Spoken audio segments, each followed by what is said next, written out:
So work-life balance, that's one thing I feel like here in the Caribbean, you all have sort of figured out a little better than we do back in the States.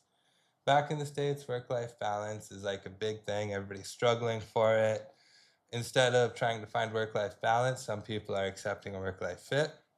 Whereas down here, y'all feel, seems like you've all kind of got that split. So, I mean, are you familiar with the sort of work culture in the States a bit? In the States? Yeah. Not really. Okay, okay. So we do pretty much, I mean, like we were talking about earlier, where you don't like sort of the hustle when you're up in the city, go to visit, and that's kind of our work life is that we're at this constant point of working. What do you find the work life balance is down here? Like, can you separate from work? Do you feel like you're constantly at work? What's your experience? Interesting that you should ask me that as a teacher, because we all know when it comes to teaching, it's difficult to separate. Mm-hmm. Yes. Personally, one of the key things for me is who my family is made up of. Mm-hmm. So it's my daughter who can do stuff for herself. She's old enough. Yeah. And my husband who understands the passion that I have for what I do. Mm-hmm. I think that helps a great deal. Mm-hmm. In order to be able to really balance it, I think you have to make that conscious effort. It's not something that just comes easy, because you'd be at work. When you leave, you still have to plan. You still have to be looking for activities. You may still find yourself attending meetings and workshops, maybe all into the evening. So it's kind of difficult to do it if you don't tell yourself, wait, I need to organize my time. Yeah. I need to separate. I need to prioritize, and so on. Yeah. Yes. So even down here, you guys have a little bit of a struggle with it. Like it's something you've got to sort of figure out. I think so. I think so. Well, it would depend on the individual. Right. Some of us, I mean, we commit more time to work than we even probably need to. Yeah. Some people, when they close that door and they leave, that's it until tomorrow morning. Yeah. You know, so it all depends on the individual. Right. Yeah. So I've got a little video for us that'll give us just a little bit of a picture of what the work-life balance looks like in the States, and then we can kind of talk about that a little bit. Thank you for staying behind, Veronica. I just need to talk to you about something. We've tried to contact you a couple times at home about some time-sensitive matters, and it looks like you're not responding. You never respond when we try to communicate with you. I've tried email, texting. I've even tried calling a few times, and it's just impossible to get a hold of you. Can you shed some light on why? No problem. Yeah, I'm happy to shed some light on it. I'm providing my family the same courtesy that I'm providing you while I'm here at work. So when I'm at work, as you just mentioned in the meeting, I'm not allowed to have my phone. I'm not allowed to check in on my family and make sure that they're okay, which I understand. We do deal with sensitive information. So when I'm at home with them, I'm not doing anything that's work related. My contract, as you mentioned, says 9 to 5. So after 5, I'm unavailable. Did you want to see the contract? Are you a Veronica on the work life, or is she right? Even if I'm not a Veronica 100%, I think I could be a Veronica at least 90 to 95%. Mm-hmm. I agree with her. Mm-hmm. It's a little hard to just separate it completely. Mm-hmm. But in her case, I think I understand. And then interesting the way she put it. The same courtesy that she extends to, work is the same one she's doing to her family. Yeah. Because we tend to get carried away. It's unfair to our family. Mm-hmm. It's unfair to them. Mm-hmm. With Veronica, apparently Veronica is either black or white. There's no in between with her. Yeah. But I honestly don't fault her. Mm-hmm. Because you see, then again, it depends on work. Yeah. It depends on the relationship at work. It depends on the environment. If work is not going to allow me to answer my phone at all, and I strictly have to just deal with the company's, policies, issues, whatever it may be, then you're not giving me enough to allow me to say, okay, I can give you something when I go home. So if it is that, I mean, we don't expect anybody to go overboard with the phone or whatever it is at work, but I should be able to get some grace, you know.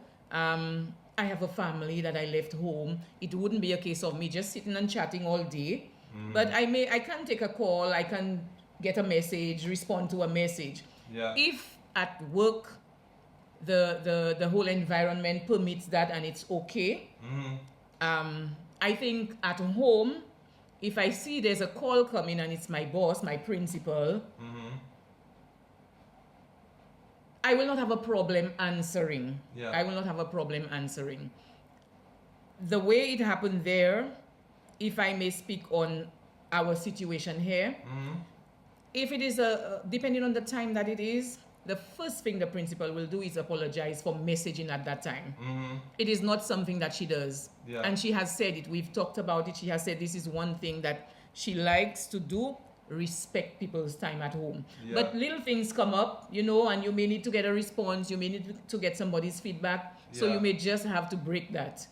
Right? Again, depending on who she is, the environment at school, it makes it easier for you to be able to accept a little something like that at home. And I think that's it. I think if the work environment is such where you feel respected, you feel like you're treated well, like you said, if I can kind of check in on my family when I'm at home, then I don't, or when I'm at work, then I don't mind occasionally taking a call when I'm at home.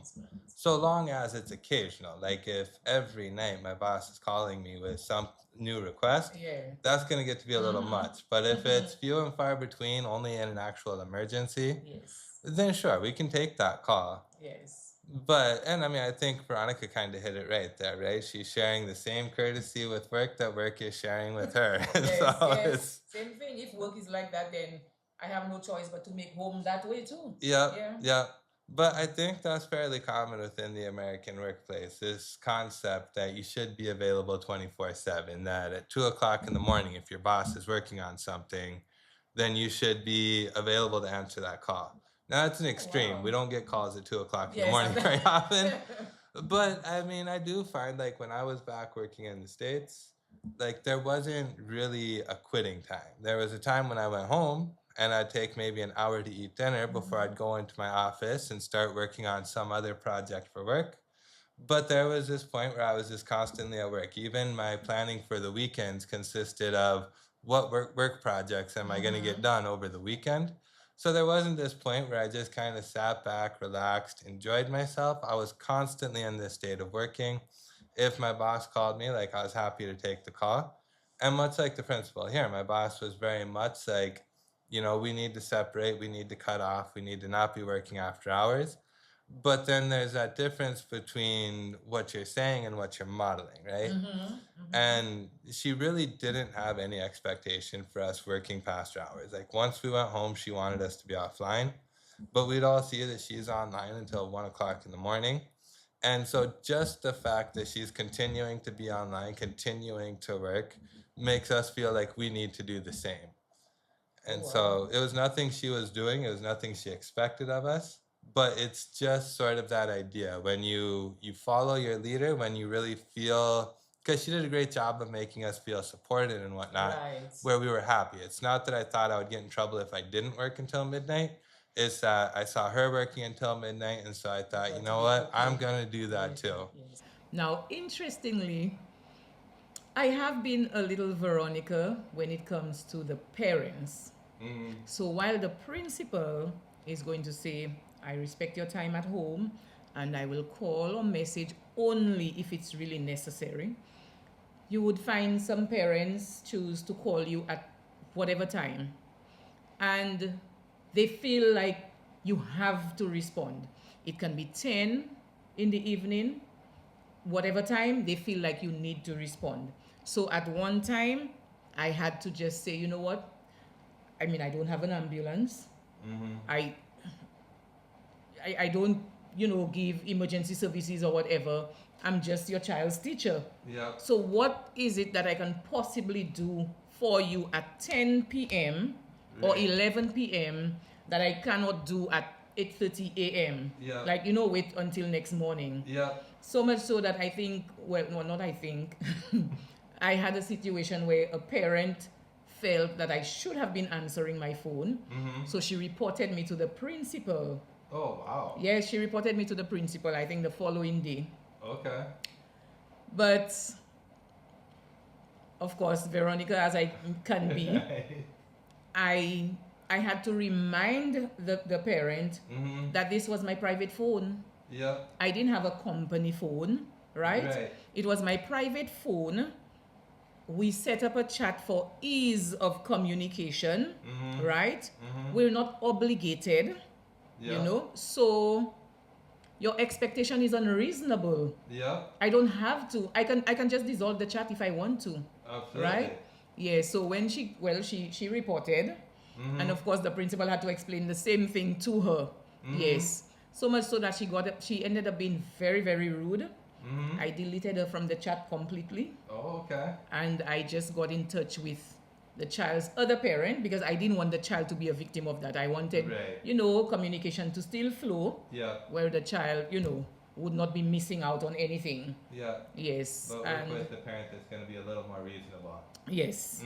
So the other parent was more than happy to, fill in and everything went on smoothly. Right. The first one was left out. I mean, after explaining to you, you have to be rude.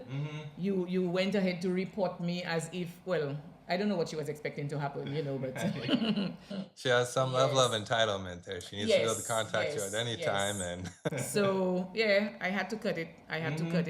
Because in as much as I go beyond 3 o'clock, I mean 8, 9, 10, 11 p.m. That's out of it. Well, that's it. There's a line. Yes. There's a line. You want to contact me at 5 or 6, fine. But once we get past bedtime, why are you still calling me? Too much, yes. One thing I've found, just comparing my experience working here to the States, is when I came down here, I told you back in the States, it's I'm in this constant state of working, always thinking projects, whatever.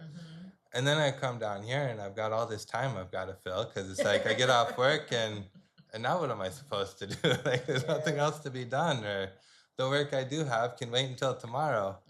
So I started reading more, and I've started remembering that there's a life outside of work and trying to. That's the thing. That all of that extra time. I mean, you can use it for self-development.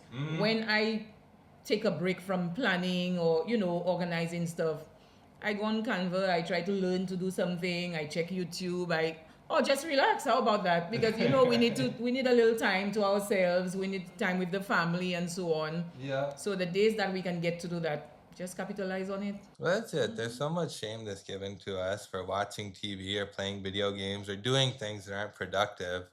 But there is that point where we need to just relax, to take an hour here or there to just turn off my brain for a bit so I'm not so overworked. There's absolutely nothing wrong with that.